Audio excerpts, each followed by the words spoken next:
لانقره پایتخت ترکیه فستیوالک تایبەت بۆ بەرهەمێن ناوداریên bajaran birê ve diçe.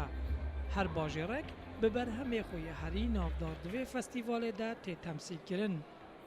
Di gel gelek bajarên Tirkiye ji Bakurê Kurdistanê jî çend bajar bejdar bûn û ji van bajaran jî Amed îsal bi zebeşên xwe dixwaze bala xelkî bikişîne.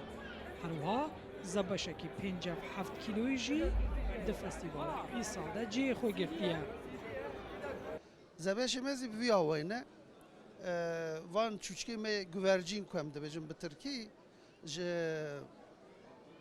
gubrê wan ji gubrê wan û bir de li kêleka çemê Diyarbekir di nava qûmê da tav nebîne germayiya pir nebîne bi wî awayê bakim dixwazin û wî awayê mezin dibin. Ji Bakurê Kurdistanê jî bilî Amedê, Mêrdîn, Wan, Reha, Sêrt û Dîlok jî bi berhemên xwe yên cuda cuda di festîvalê de amade bûne. Türkiye her tarafı ve hatine em jî hatine. Ji bo wî awî heskirinek samimiyetek zatî hûn dibînin millet çawa vedhewe. Mêrdîn pir dewlemendeş hêla kultûrû çandê de.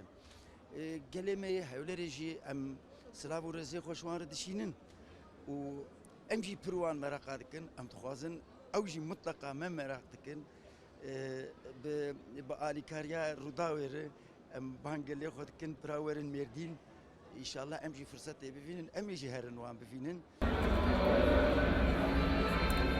ما 2000 insana veri keledoş kar. Bunların keledoşa vani meşhure. Ener non zaten sınırına üçününe em diden. Ve gidi Haliçe mehane.